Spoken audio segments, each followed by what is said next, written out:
विज्ञान कक्षा 10 चैप्टर 7, ठीक है, साइंस का चैप्टर 7। जीव जनन कैसे करते हैं, how organism reproduce, very easy chapter.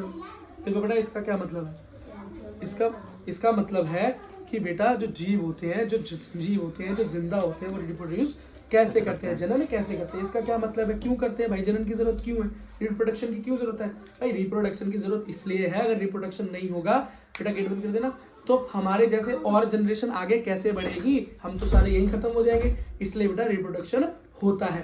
Reproduction भाई दो तरीके से होता है, एक होता है लैंगिक जनन और एक होता है अलैंगिक जनन, मतलब एसेक्सुअल रिप्रोडक्शन और सेक्सुअल रिप्रोडक्शन। दोनों में क्या अंतर है भाई, लैंगिक जनन या सेक्सुअल रिप्रोडक्शन के अंदर दो लोग मिलकर, एक फादर एक मदर, दो पेरेंट्स मिलकर एक नए बच्चे को जन्म देते हैं। लेकिन बेटा एसेक्सुअल रिप्रोडक्शन के अंदर, अलैंगिक जनन के अंदर एक ही पेरेंट होता है। जैसे अमीबा क्या करता है, उसको बेटा किसी और की जरूरत नहीं है, वो खुद ही को डिवाइड करके एक नए जीव को जन्म दे देता है। और ऐसे और भी एग्जांपल हम आगे इस चैप्टर में पढ़ेंगे और याद करेंगे, ठीक है, क्योंकि अलैंगिक जनन के कई तरीके हैं। लैंगिक जनन का तो मैंने आपको बता दिया, तो आओ बेटा थोड़ा सा फोकस करो बोर्ड पे। देखो तो बेटा अलैंगिक जनक जो है, जिसको हम एसेक्सुअल रिप्रोडक्शन बोलते हैं, क्या एसेक्सुअल रिप्रोडक्शन बोलते हैं, ठीक है, क्या लिख दिया मैंने, रिप्रोडक्शन, ठीक है बेटा। इसके अंदर सबसे पहला तरीका है बाइनरी फ्यूजन। क्या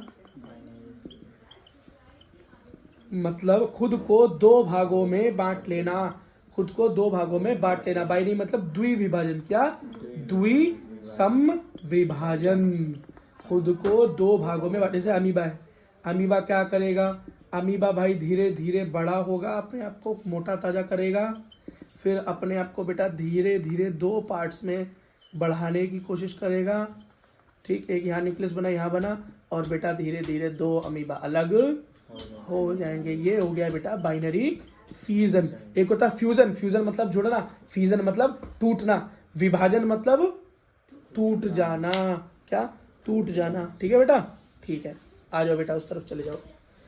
आप समझ गए बेटा। तो ये एक जीव है, सिंगल जीव, इसे किसी दूसरे की जरूरत नहीं पड़ी। एक ने क्या कर दिया बेटा, एक ने ही खुद को ही डिवाइड करके एक नया जीव बना लिया, ठीक है। अगला है इसके अंदर बेटा, उसको बोलते हैं मल्टीपल फ्यूजन, मतलब बहुविखंडन, मतलब जिसके अंदर एक से ज्यादा टुकड़े में कोई बट जाए, एक से ज्यादा हो जाए। तो बेटा इसका एग्जाम्पल क्या है, इसका उदाहरण अमीबा का, इसका उदाहरण है प्लाज्मोडियम।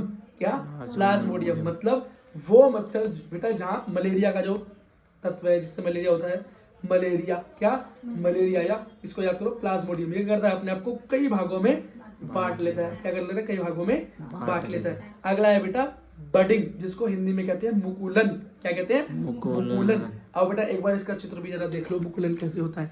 मुकुलन का मतलब होता है, बडिंग का मतलब होता है, बडिंग करने वाला होता है बेटा यीस्ट या हाइड्रा, यीस्ट और हाइड्रा, हिंदी में भी बेटा यही है।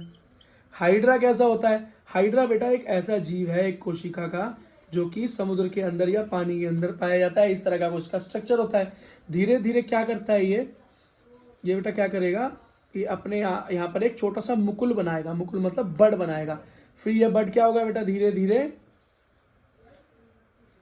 बड़ा होना चालू होगा, बड़ा होना चालू होगा, ठीक है। और फिर क्या करेगा बेटा, ये अलग हो जाएगा, ये मुकुल नया अलग हो जाएगा, और देखो क्या बन गए, दो हाइड्रा बन गए, ठीक है बेटा, उस तरफ चले जाओ, ठीक है भाई, समझ में आ गया।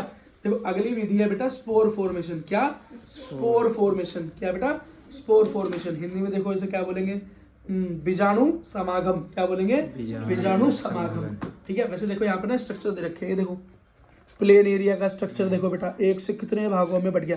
प्लेन एरिया के बारे में भी आगे बताऊंगा। ये भी क्या करता है, अपने आप को बेटा मोटा तगड़ा करता है और एकदम से जाकर टूट जाता है, और टूट के उसका हर एक हिस्सा नया बन जाता है। इसे क्या बोलते हैं बेटा, पुनर्भवन या पुनर्जनन, ठीक है, पुनर्जनन भी हम इसको कह देते हैं। अब देखो बेटा ये है बेटा बीजाणु समागम, जिसको बेटा इंग्लिश के अंदर हम क्या बोलते हैं, स्पोर फॉर्मेशन। मतलब जैसे फंगी हो, ये क्या है, एक फंगी है, ये क्या करती है फंगी है, कैसे राइजोपस, राइजोपस क्या करता है, ब्रेड मोल्ड, मतलब देखा आपकी रोटी वगैरह के ऊपर हल्की सी फूई जम जाती है, हरा हरा नीला नीला हो जाता है, थोड़े दिन में टिफिन में रखो तो या बाहर रखो तो ये बेटा वही होते हैं, हवा में घूमते रहते हैं, जहाँ इनको जगह मिलती है वहाँ बैठ जाते हैं और वहां पर जनन कर लेते हैं। क्या वहां पर जनन कर लेते हैं, समझ गए। अगला एक और चीज हो, हाँ रीजनरेट, इसको क्या बोलते हैं बेटा, पुनर्जनन को रीजनरेशन, मतलब जहां पर हर एक टुकड़े में बट जाए कोई जीव और उसके हर टुकड़े को एक नया रूप मिल जाए, ठीक है, वो प्लेन एरिया उसका बेटा एग्जांपल है ये। अगला है बेटा वेजिटेटिव प्रोपिगेशन, क्या वेजिटेटिव प्रोपिगेशन। ये बेटा वेजिटेटिव प्रोपिगेशन का क्या मतलब, वेजिटेटिव प्रोपिगेशन का मतलब है पेड़ों के अंदर, पौधों के अंदर बेटा अलैंगिक जनन। इसका मतलब पौधे भी लैंगिक जनन करते हैं, सेक्सुअल रिप्रोडक्शन करते हैं, बिल्कुल बेटा प्लांट्स भी सेक्सुअल रिप्रोडक्शन करते हैं। हम बेटा इस बात को 7-6 क्लास में भी देख चुके हैं, है ना।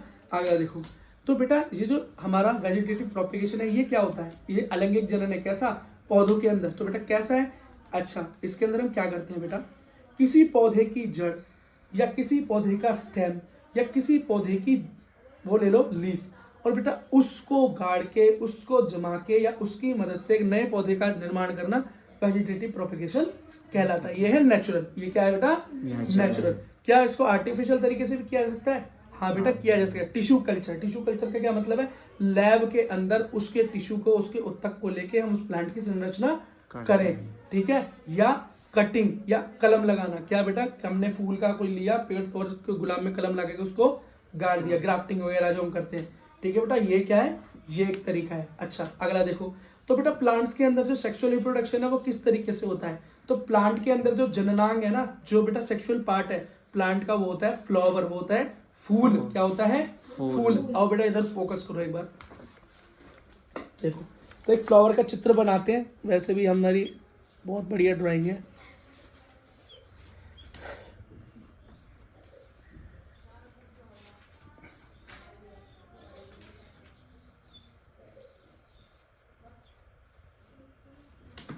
ये भाई एक फूल बन गया, ये क्या है, फूल की रंग बिरंगी पत्तियां, ये वाली कलर वाली पत्तियां हैं, और ये हरी है, नीचे कैसी होती है, ग्रीन होती है, ठीक है। पेड़ों के अंदर आपने देखा कभी पत्तियों को हटा के लंबे लंबे छोटे छोटे छोटे छोटे से कण होते हैं, और एक बीच में बड़ा मोटा सा होता है, देखा ये सारी चीजें। और नहीं देखा तो बेटा ऐसे मत करो, जाके एक बारी फूल को हाथ में लेके तोड़ के देखना, खाली उसे आग लेके बेटा डायरी में नहीं रखते रोज डे पे, उसे जरा खोल के भी देख लो, उससे कुछ सीख लोगे, क्योंकि 1 के 4 तो होंगे नहीं, मुझे पता है डायरी में रखा होगा पक्का, ठीक है। अगला देखो बेटा, जो हरा, ये ना हरा बोल रहा हूँ, जो हरी पत्तियां हैं और जो कलर वाली पत्तियां, इनका बेटा दोनों का अलग अलग नाम है, क्या है, अलग अलग नाम है, जो इसको बोलते हैं बेटा पैटर्न, क्या बोलते हैं, पैटर्न। और बेटा ये जो ग्रीन वाली होती है उसको बोलते हैं सेपल, क्या बोलते हैं, सेपल, ठीक है। ये है बेटा मेल पार्ट, पुरुष पार्ट, और बीच में क्या है बेटा, स्त्री पार्ट, फीमेल पार्ट, क्या है, फीमेल पार्ट, इसको बोलते हैं बेटा स्टैमन, क्या बोलते हैं, स्टैमन, ठीक है। और ये बेटा फीमेल पार्ट है पूरा, ये कई चीजों में भरा होता है, सबसे ऊपर जो बना हुआ है ना टॉप, इसको बोलते हैं स्टिग्मा, ठीक है, ठीक, इसको बोलते हैं बेटा